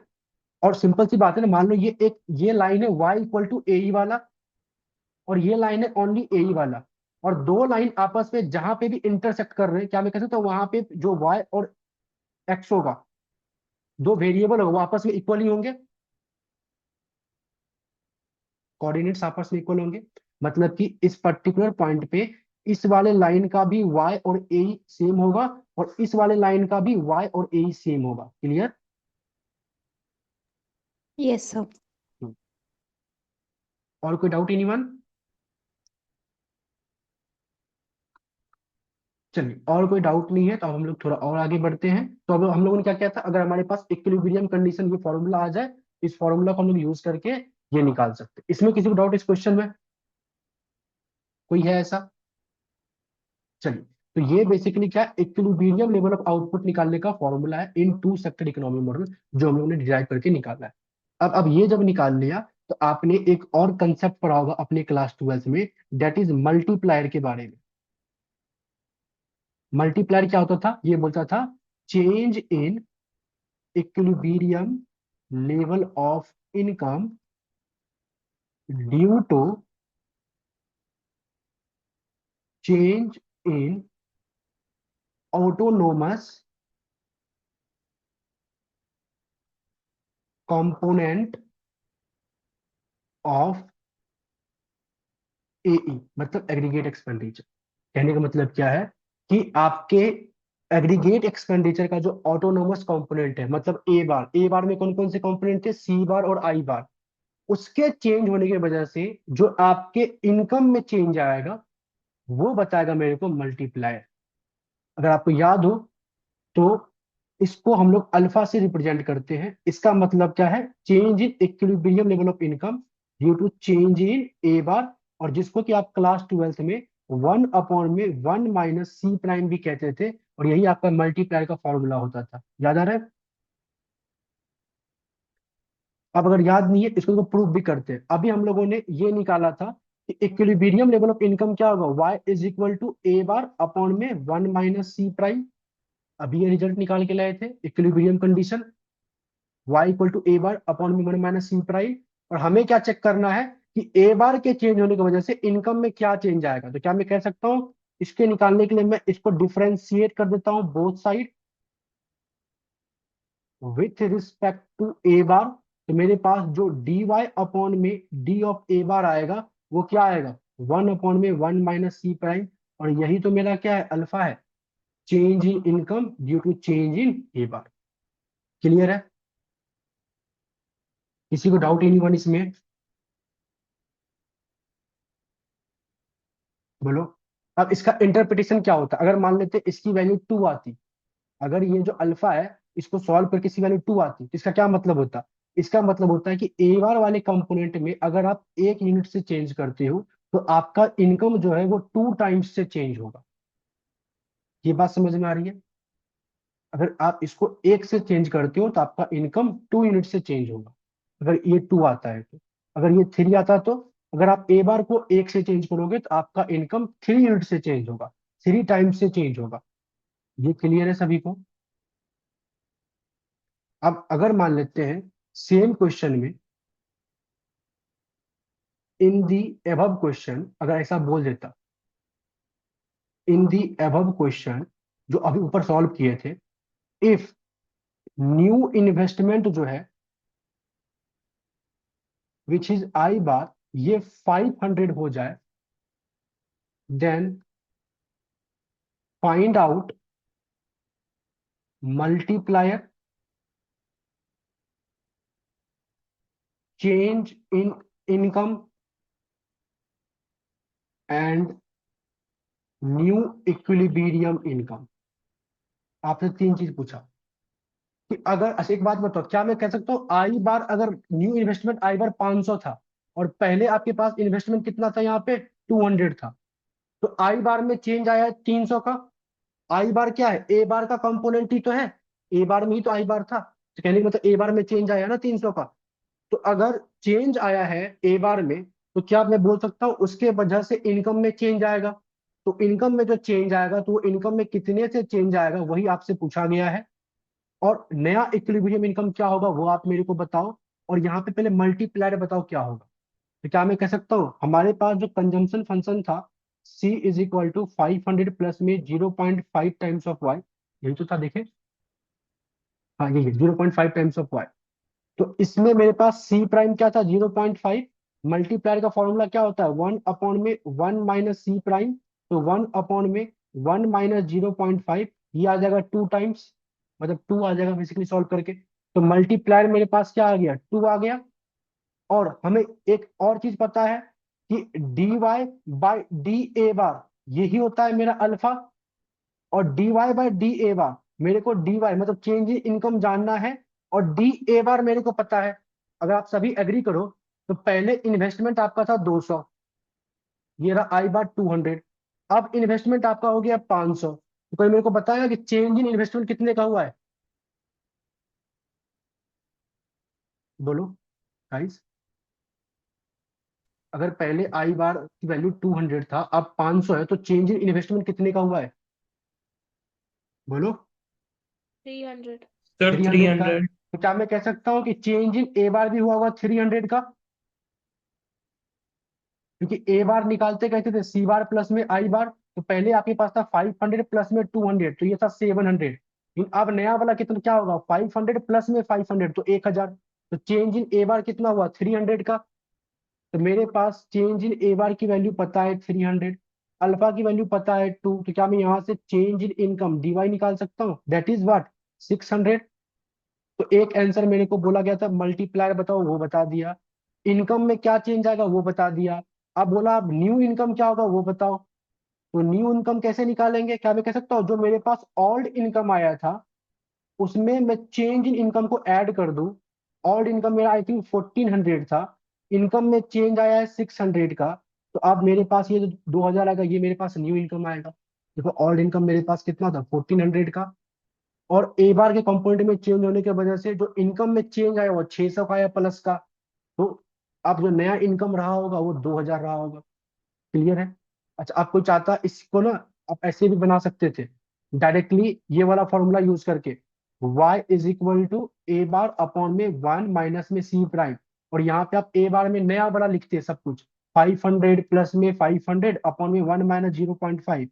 और आपको सॉल्व करते तो यहाँ से भी आपके पास 2000 ही आता। लेकिन जब ए बार का कंपोनेंट सिर्फ 2 ही था, तब तो आप डायरेक्टली इसको यूज करके निकाल चुके हो नया वाला इक्विलिब्रियम इनकम। लेकिन कई बार क्वेश्चन में जब आप 3 सेक्टर इकोनॉमी मॉडल पढ़ोगे, 4 सेक्टर पढ़ोगे, तो ए बार के अंदर में कई सारे कंपोनेंट्स होंगे। तो ऑन दैट टाइम इसको करना एक थोड़ा लेंथी प्रोसेस होगा। तो आप क्या करोगे, ये वाला डायरेक्ट मेथड यूज करोगे। दैट्स वाई आपको ये मल्टीप्लायर का कंसेप्ट सिखाया गया है। ये क्लियर है। ये क्वेश्चन समझ में आएगा इस, बोलो यार, अनम्यूट होके बोलो, तब तो समझ में आएगा आप लोगों को पता भी चल रहा है नहीं चल रहा। ठीक है, चलिए। सो ये अगर आपको समझ में आ गया, तो एक हम लोग रिलेशन सीखना चाहते हैं, that is relationship between multiplier,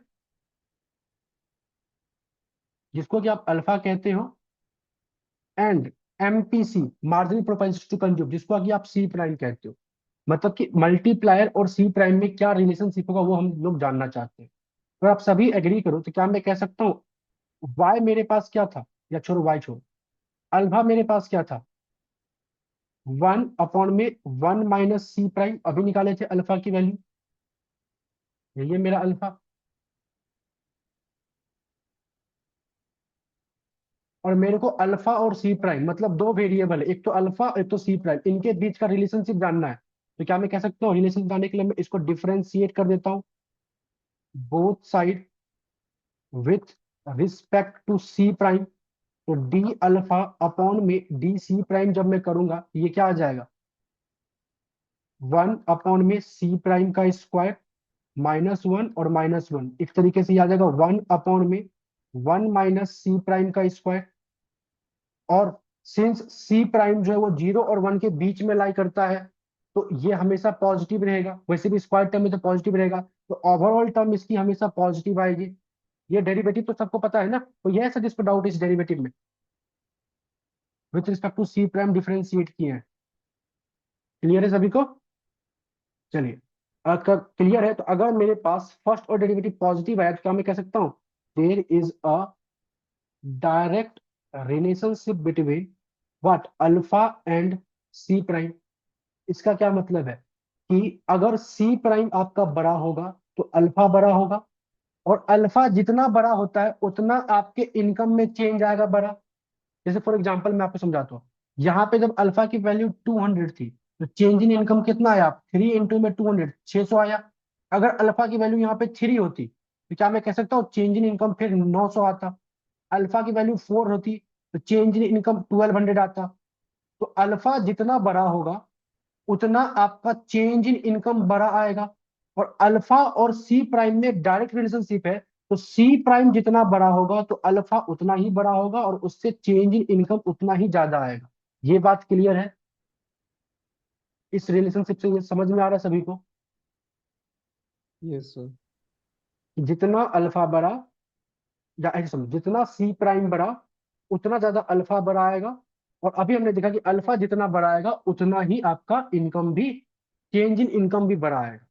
इसी चीज को देखो डायग्राम पे हम लोग शो करते हैं, मतलब डायग्राम भी ये रिजल्ट को बताएगा। अगर आप ध्यान से समझ जाइएगा तो आराम से समझ में आएगा। देखिए कैसे समझ करना है आपको ये।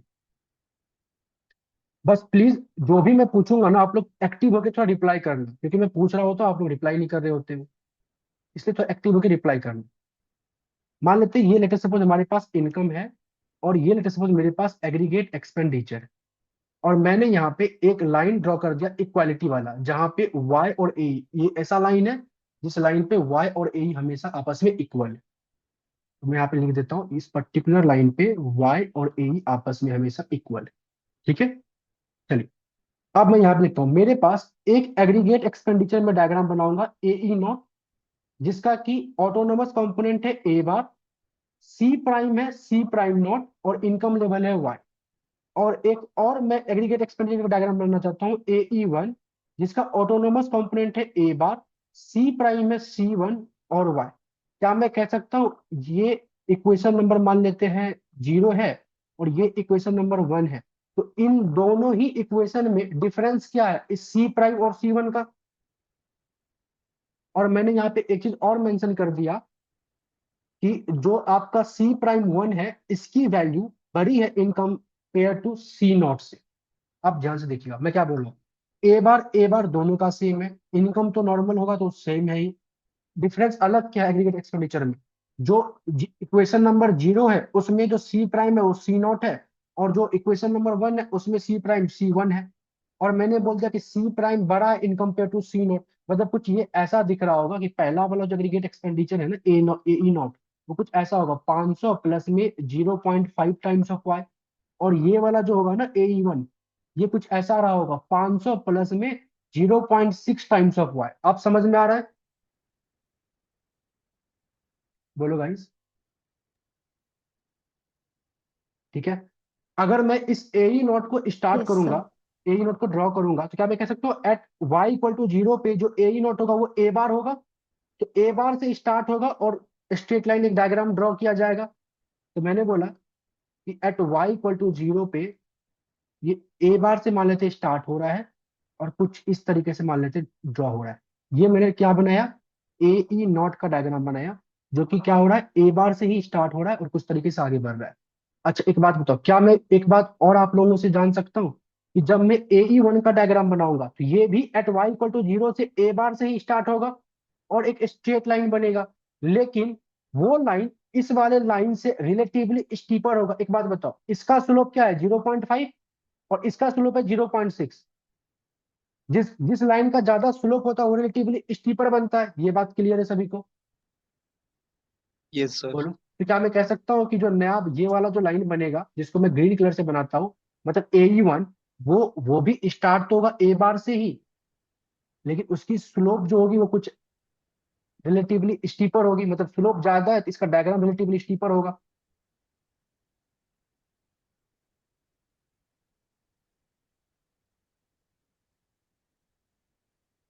चलो थोड़ा सा उसको बड़ा दोबारा से बनाते हैं। इतनी बात समझ में आ रहा है? Yes sir. चलिए, तो मैंने कुछ इस तरीके से बना दिया। और ये डायग्राम क्या है? AE1 का डायग्राम। तो AE0 मैंने बना दिया और AE1 बना दिया। ठीक है। अब मैं कहता हूं कि किसी भी वजह से आपके इकोनॉमी में ए बार में चेंज आ गया, मतलब आपका ऑटोनोमस कंपोनेंट इंक्रीज कर गया। मान लेते हैं ये जो पहले ऑटोनोमस कंपोनेंट 500 था ना, अब ये 500 से 600 हो गया है। तो क्या मैं कह सकता हूँ कि अगर जैसे ही ऑटोनोमस कंपोनेंट 500 से 600 होगा, तो ये जो दोनों के दोनों लाइन है ये ऊपर बढ़ जाएगा। जब ये एट एट इनकम y = 0 पे जब वैल्यू इसकी 500 थी, तो यहां से बन रहा था। आज एट y = 0 पे वैल्यू इसकी 600 होगी, तो इसके ऊपर से डायग्राम बनेगा। क्लियर है? तो अच्छा, डायग्राम बनाने से पहले मैं निकाल रहा हूँ, क्या मैं कह सकता हूँ जब मैं यहां से इक्विलिब्रियम निकालूंगा, तो ये मेरे लिए आएगा इक्विलिब्रियम लेवल ऑफ y0, और ये मेरे पास आएगा इक्विलिब्रियम लेवल ऑफ y1। जहां पे मतलब ये दोनों वो पॉइंट है इक्विलिब्रियम पॉइंट जहां पे AE और y आपस में इक्वल है, और यहाँ पे भी AE और y आपस में इक्वल है। तो पहले जो एग्रीगेट एक्सपेंडिचर हमारे पास थे उससे मेरे पास इक्विलिब्रियम लेवल ऑफ इनकम आ गया। अब किसी वजह से ऑटोनोमस कंपोनेंट बढ़ गया, ऑटोनोमस कंपोनेंट बढ़ जाएगा तो दोनों डायग्राम क्या हो जाएंगे? अपवर्ड शिफ्ट हो जाएंगे। मान लेते हैं नया अब इस तरीके से बनेगा, अपवर्ड शिफ्ट बनेंगे तो AE0 भी अपवर्ड शिफ्ट बनेगा, लेकिन पैरेलल रहेगा अपने पुराने वाले से। बोलो क्लियर है ये? अपवार्ड तो शिफ्ट करेगा लेकिन पैरेलल रहेगा अपने पुराने वाले से, क्योंकि स्लोप तो सेम है, बस ए बार चेंज हुआ है। इस बात को मान रहे हो? अब मैं जो नया AE0 लिख रहा हूं वो कुछ ऐसा दिख रहा है, ए बार डैश प्लस में C0y, जहां पे ये स्लोप तो सेम है, बस ए बार चेंज हुआ है। डायग्राम बस ऊपर बढ़ जाएगा, बट जो ये वाला और ये वाला इनकी स्लोप सेम है, तो वो आपस में पैरेलल ही होंगे। सिमिलरली AE1 जो डायग्राम बनेगा वो भी शिफ्ट होगा अपवर्ड, यहां से स्टार्ट होगा और अपने पुराने वाले से वो क्या रहेगा? पैरेलल रहेगा। दैट इज AE डैश, और ये था आपका AE0 डैश। पहले तो बताओ ये आप लोगों को समझ में आ रहा है? यहाँ पे जो मैंने किया, ये दो डायग्राम फिर से जो मैंने बनाया, बोलो गाइस, ये दोनों डायग्राम समझ में आया? यस सर, आ रहा है सर। ये y0 और y1 जो है वो तो सेम रहेगा ना? नहीं, हाँ, ये Y0 क्या था? AE0 और Y, मतलब जब एग्रीगेट एक्सचेंज आपका AE0 था तो उससे निकला हुआ equilibrium level of income, yes. Yes और सर। Y1 इससे निकला हुआ था। ठीक है। अब ए बार चेंज हुआ तो डेफिनेटली सी बात है इक्विलिब्रियम लेवल ऑफ इनकम भी चेंज होगा। चेंज होगा तो आज AE0 का चेंज होके Y0 से ये इस तरीके से आ गया Y0 डैश, और AE1 का चेंज होके Y1 से आ गया Y1 डैश। क्या मैं कह सकता हूं कि AE0 वाले में जो चेंज इन इनकम हुआ है due to change in A बार वो इतने का है, और AE1 वाले में जो चेंज इन इनकम हुआ है due to change in A बार वो इतने का है। क्या आप लोगों को यहाँ पे जो चेंज इन इनकम है ग्रीन कलर का लाइन में, मतलब AE1 वाली लाइन में, वो बड़ा दिख रहा है? Yes sir. अगर वो बड़ा दिख रहा है तो एक चीज आप लोग को ध्यान से देखना है, ध्यान देखिएगा। ये मेरा क्या है? Change in Y. देखिए मैंने क्या बोला कि जब C1 प्राइम C0 से बड़ा था, जितना बड़ा C1 प्राइम होगा उतना बड़ा मल्टीप्लायर होगा, और इनकम में चेंज उतना आएगा। तो क्या मैं उस चीज को इस डायग्राम से देख पा रहा हूँ कि AE0 और AE1 में C1 प्राइम जो था, मतलब जो C प्राइम था, वो AE में बड़ा था। तो AE में बड़ा था तो AE के करॉस्पॉन्ड में मल्टीप्लायर बड़ा आया होगा, और AE के करॉस्पॉन्ड में देखो इनकम में भी बड़ा चेंज आया। और इस वाले में इनकम में एक छोटा चेंज आया। क्यों आया? क्योंकि ए ई नॉट में जो सी प्राइम था वो छोटा था। तो क्या इस बात को रिलेट कर पा रहे हो कि जितना बड़ा सी प्राइम उतना ज्यादा बड़ा मल्टीप्लायर और उतना ज्यादा चेंज इन इनकम में आएगा, इनकम में चेंज आएगा बेसिकली। क्लियर है?